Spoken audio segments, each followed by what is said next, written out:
Assalamualaikum warahmatullahi wabarakatuh. Alhamdulillahirabbil wassalatu wassalamu ala asrofil anbiya'i wal mursalin wa ala alihi washabbihi ajmain, amma ba'du.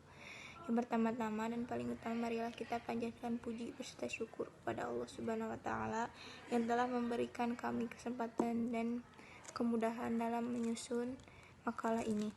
Shalawat serta salam kita curahkan kepada Nabi Muhammad SAW yang telah membawa kita dari saat ketidaktahuan ke zaman sains seperti saat ini.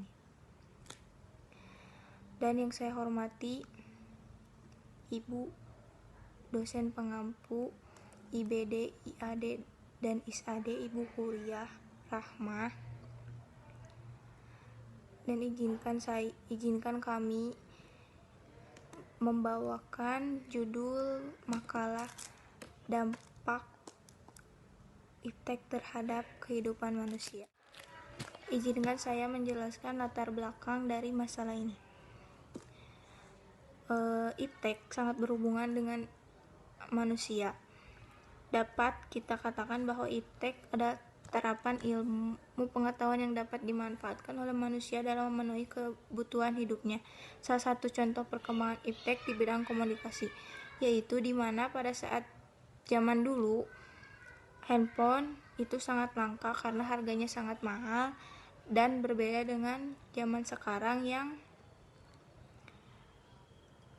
sudah terjangkau menengah ke bawah. Makalah ini pun memiliki rumusan masalah. Ada beberapa rumusan masalah, yaitu apa pengertian iptek dan apa saja dampak iptek dalam kehidupan manusia. Tujuan penulisan makalah ini menjelaskan pengertian iptek dan menjelaskan dampak iptek dalam kehidupan manusia. Adapun manfaat penulisan makalah ini agar dapat menambah wawasan dan pengetahuan lebih luas lagi mengenai masalah iptek. Selanjutnya akan disambung oleh saudara. Assalamualaikum warahmatullahi wabarakatuh. Nama saya Sri Puspaeni. Di sini saya akan menjelaskan apa pengertian iptek dan apa saja dampak iptek dalam kehidupan manusia. Apa itu iptek? Iptek adalah singkatan dari ilmu pengetahuan dan teknologi. Ilmu adalah suatu pengetahuan yang sudah teruji kebenarannya. Sedangkan pengetahuan adalah suatu yang diketahui atau disadari oleh seseorang yang didapat dari pengalamannya. Dan teknologi adalah suatu penemuan melalui proses metode ilmiah untuk mencapai suatu tujuan yang maksimal. Menurut Purbahawaja, iptek adalah sebuah ilmu tentang teknik yang akan memacu kita untuk mengetahui akan bidang industri. Sedangkan menurut Redbaum, iptek adalah sebuah alat atau mesin yang akan membantu kita dalam mengerjakan segala pekerjaan. Nah, dari beberapa definisi tersebut dapat kita simpulkan bahwa iptek adalah suatu ilmu atau informasi yang dapat meningkatkan pengetahuan ataupun wawasan seseorang di bidang teknologi dalam mengerjakan segala pekerjaan. Selanjutnya yaitu dampak iptek dalam kebutuhan manusia. Pada saat ini, iptek berkembang sangat pesat dengan semakin berkembangnya sehingga menimbulkan dampak negatif ataupun positif dalam kebutuhan manusia, seperti dampak terhadap kebutuhan pokok manusia, dampak terhadap pendayagunaan sumber daya alam, dampak terhadap sumber daya alam, dampak terhadap sumber daya manusia, dampak terhadap komunikasi dan transportasi, dan yang terakhir yaitu dampak terhadap peningkatan kesehatan. Yang pertama yaitu dampak terhadap kebutuhan pokok manusia. Kebutuhan pokok manusia itu ada 3, yaitu pangan atau makanan, sandang atau pakaian, dan papan atau tempat tinggal. Ketiga tersebut memiliki dampak positif dan negatif. Contoh positif dari pangan atau makanan yaitu ditemukan bibit unggul yang dalam waktu singkat dapat diproduksi berlipat ganda, atau diterapkannya cara pemupukan yang tepat serta digunakannya bakteri yang sanggup memperkuat akar tanaman sehingga hasilnya bertambah lebih banyak, atau digunakannya bioteknologi untuk merangsang tumbuhnya daun, bunga, atau buah sehingga tumbuh lebih banyak. Dan contoh negatifnya yaitu seperti pemakaian pestisida. Ternyata tidak hanya untuk memberantas hama saja, akan tetapi juga dapat membunuh hewan ternak dan dapat meracuni hasil panen juga. Selanjutnya yaitu dampak positif dan negatif terhadap sandang atau pakaian. Contohnya dalam positif yaitu menolong manusia dalam pengadaan sandang dengan adanya mesin tekstil sehingga mempercepat proses pembuatan pakaian. Dan contoh yang lain seperti ditemukannya serat sintetis baik yang membuat dari pokok-pokok kayu yang diproses secara kimiawi menjadi benang atau rayon maupun dari bahan galian seperti hasil sulingan batu bara dan minyak bumi yang dapat diproses menjadi serat-serat sintetis seperti polister polietilin. Dan contoh dampak negatifnya yaitu seperti bahan-bahan polimer sintetis atau plastik kalau menjadi sampah tidak dapat dihancurkan oleh bakteri-bakteri pembusuk. Sampah plastik jika tidak dibakar dapat mencemarkan tanah sehingga mengurangi kesuburan tanah. Dan yang terakhir yaitu papan atau tempat tinggal. Contoh dampak positifnya, dengan teknologi yang semakin maju, manusia mampu membangun rumah-rumah dan gedung-gedung menjulang tinggi sehingga orang tidak menggunakannya lagi tangga. Akan tetapi cukup dengan menekan tombol saja dalam beberapa detik sudah sampai di lantai yang dituju. Negatifnya yaitu dengan peralatan modern, orang dengan sangat mudah membabat hutan untuk dijadikan rumah, gedung, dan sebagainya. Dan yang terakhir yaitu dengan menerapkan teknologi modern, tenaga manusia banyak yang tidak terpakai sehingga banyak terjadi pengangguran. Langsung saja ke pembahasan yang kedua yang akan disampaikan oleh saya pribadi. Saya Siva Fariha akan menjelaskan tentang dampak positif dan negatif terhadap pendayagunaan sumber daya alam. Yang pertama adalah dampak positifnya. Dampak positifnya merupakan keberhasilan manusia bagaimana cara mengembangkan ilmu pengetahuan dan teknologi, seperti contohnya dalam bidang pertanian.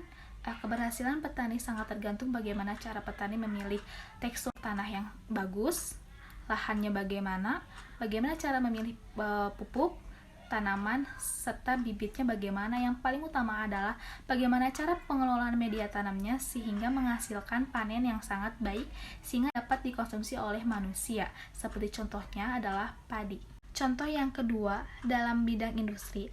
Dalam bidang industri, kita dapat mengolah minyak kelapa atau disebut dengan minyak goreng dengan menggunakan mesin yang modern agar dapat meningkatkan kualitas yang bagus sehingga dapat dikonsumsi oleh manusia.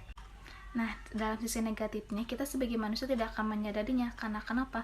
Karena semakin zaman modern ini semakin canggih dan otomatis jumlah penduduk pun akan semakin meningkat kan, sehingga tidak seimbang dengan antara pertumbuhan penduduk. Nah, sehingga tidak seimbang antara jumlah penduduk dan ekosistem sumber daya alam, karena semakin bertambahnya jumlah penduduk, semakin berkurang lahan tanah karena banyak membangun gedung-gedung tinggi, pabrik, perumahan yang tadi itu bekas lahannya persawahan, perkebunan gitu.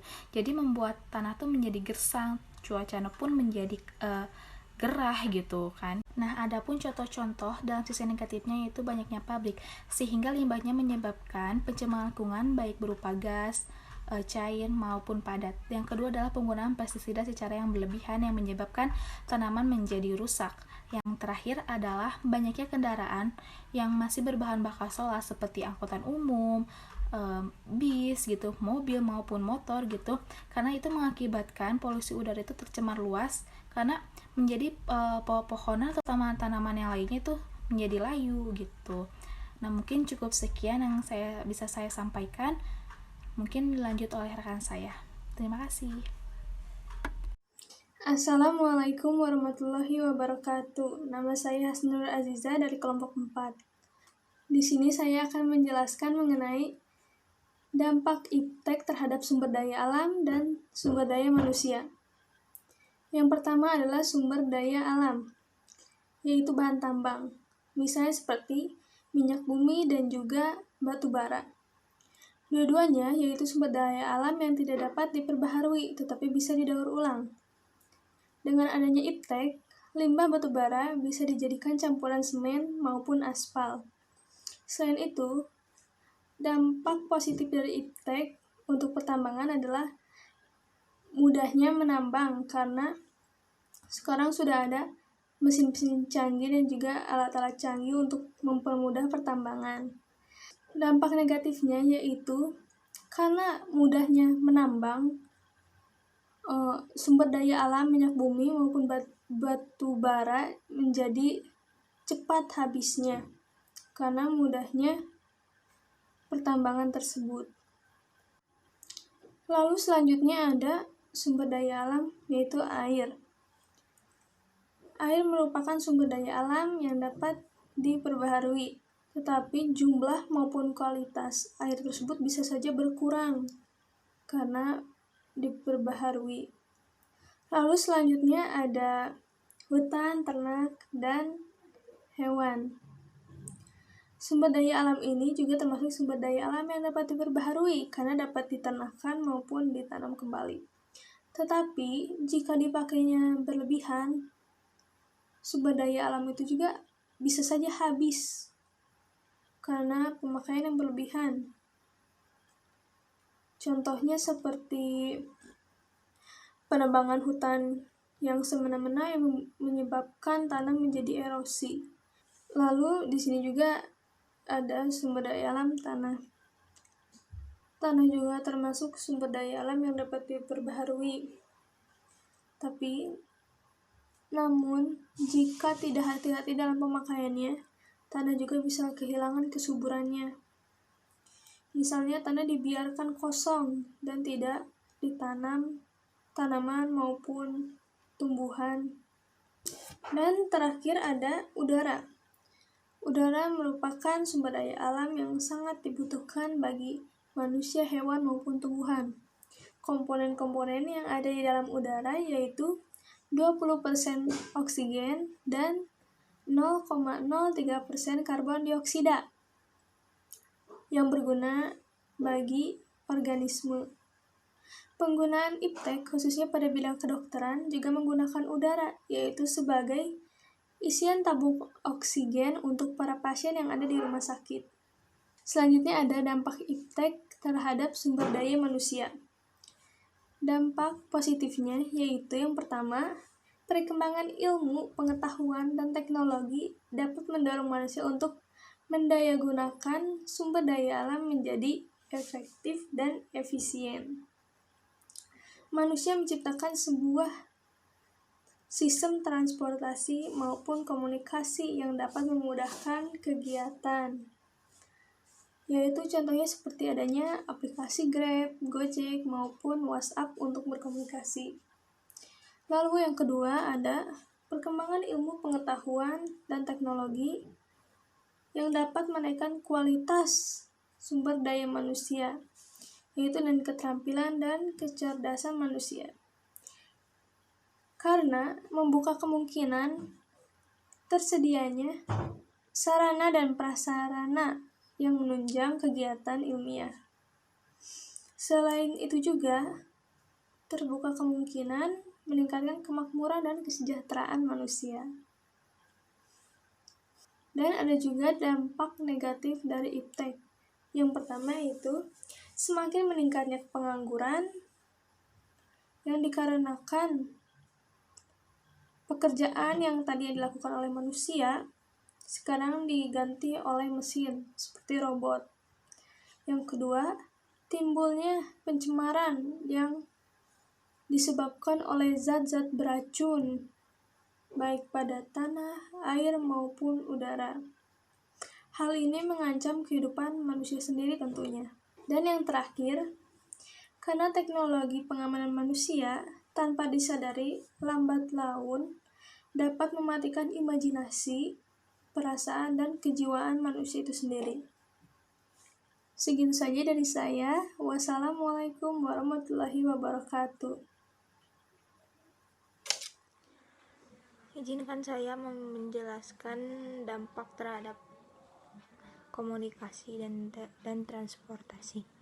Yang pertama, dampak komunikasi. Dampak positifnya, manusia menciptakan telegram, manusia menciptakan telepon, manusia menemukan pesawat radio, dan ditemukannya televisi yang dapat mengirim suara dan gambar hidup kepada para pemirsa dalam jarak ratusan kilometer dari objek yang disaksikan. Tetapi komunikasi juga memiliki dampak negatifnya. Dampak negatifnya ialah jika kemajuan iptek ini dikendalikan oleh orang yang tidak bertanggung jawab, timbul kehancuran di muka bumi. Misalnya dengan satelit, orang dapat mengetahui adanya pabrik senjata, ada reaktor atom di dalam perut bumi, cadangan minyak, dan sebagainya. niat menguasai semua itu dan timbul sehingga terjadi rebutan, pada akhirnya menimbulkan perselisihan. Yang kedua, dampak dari transportasi. Dampak positifnya mempermudah manusia ingin berpindah tempat dan menjadi lebih efektif dan efisien. Dampak negatifnya timbul pencemaran udara, pencemaran suara. Sarana transportasi yang menggunakan bahan bakar bumi membentuk oksidasi nitrogen di udara sehingga terbentuk awan kecoklatan. Pencemaran suara dan pencemaran udara dapat mengganggu psikologi maupun fisiologis manusia dan berkurangnya lahan pertanian yang produktif. Dan adapun dampak terhadap peningkatan kesehatan. Dampak positifnya dalam upaya manusia memberantas penyakit menular. Yang pertama, perkembangan iptek dapat meningkatkan ilmu. Yang kedua, perkembangan iptek juga meningkatkan teknologi obat-obatan dan teknologi dalam memberantas penyakit menular. Tapi adapun dampak negatifnya yaitu timbul berbagai penyakit yang dianggap dari perkembangan ilmu, pengetahuan alam dan teknologi. Terima kasih.